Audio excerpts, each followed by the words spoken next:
Hi, Jim Dodge, trustee here in Orland Park, and we just finished up a Veterans Day ceremony to honor the veterans that have served from all branches over many years. And each year, we typically add new names to our Pace, which is a memorial to peace, which is essentially what all of the veterans who have served are attempting to do. So with me today is Jack Gaul, who is a veteran, and we're going to spend a couple of minutes with him, and also find out about a family member of his who served. So, Jack, tell me about yourself, and tell me about your brother. Oh, my brother was in the Marines in World War II. He got malaria on Guadalcanal, and when he went to Saipan, he was overseas 4 years, he got shrapnel in the legs. And when I had my surgery at Bremerton Naval Hospital, the Marine was walking in the dining room, and he said, "Who are you, Gaul?" I said, "Yeah, I was going to fight him." He said, "I was overseas 4 years with your brother." I said, "Oh, how is he? How is he? Come on, let's have coffee." We did. He says, "The worst thing that happened to your brother was he was overseas 4 years, and his two best friends had their heads blown off right next to him. And when he come back, he was a different person." I think many people nowadays don't appreciate what veterans went through that were combat veterans. And the good news is nowadays there's a lot of talk about post-traumatic stress disorder, but I think many after World War II, it wasn't talked about as much. Is that fair? I got to say something else. My brother never told my father or me or anybody else. He would never talk about the service, ever. You know, and I was so proud of him, but I found this out when I was in the service in the Naval Hospital, where they did surgery on my wrist, you know.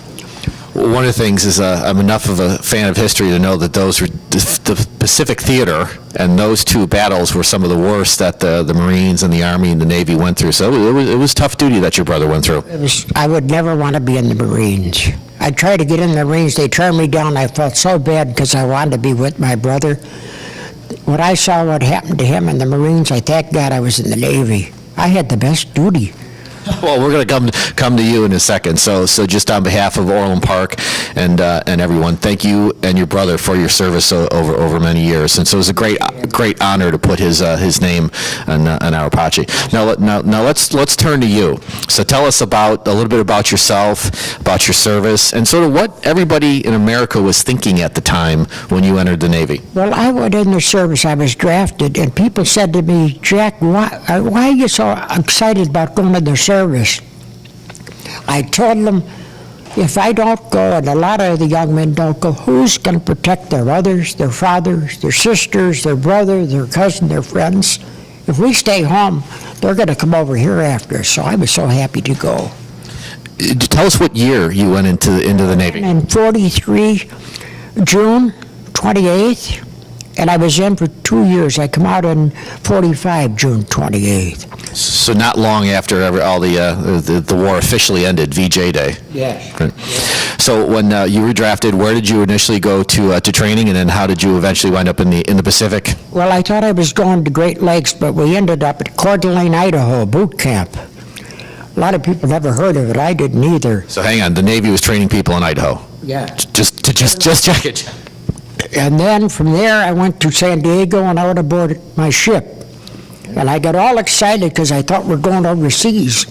We were there for 3 months, scraping and cleaning the side of the ship and painting it.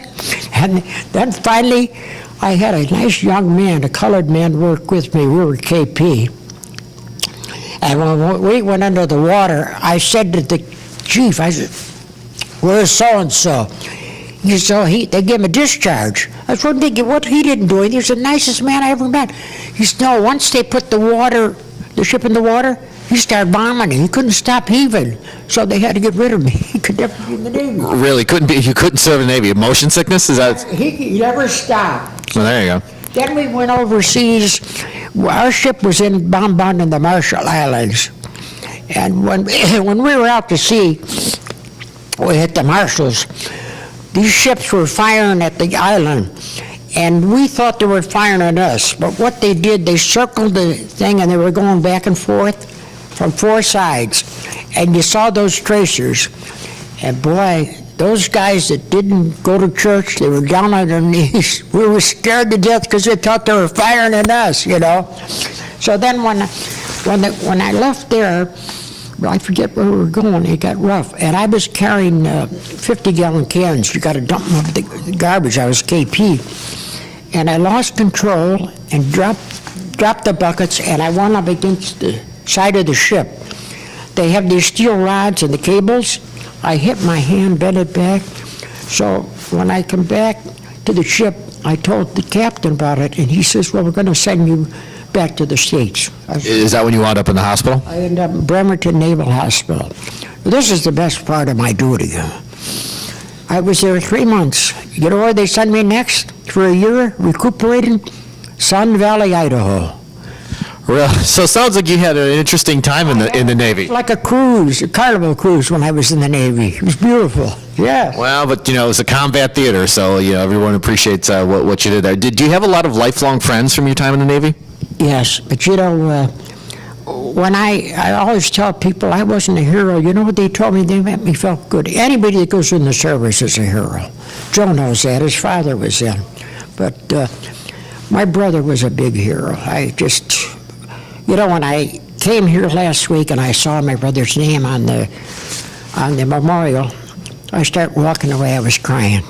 And my wife says, why? I says, he was a hero. I had it so easy. I always had easy.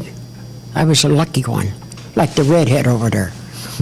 No, there you go. And like as I said earlier, on behalf of all Americans and in the village in particular, thank you for your service and thank you for your brother's service. And one of the reasons that we're so proud of our Apache, the memorial out there, is to do exactly that, to put the names on stone. So it's a permanent reminder of the service that everybody went through. So was your brother? Did he join or was he drafted?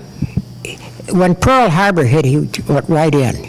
He joined. Volunteered right away. Yeah.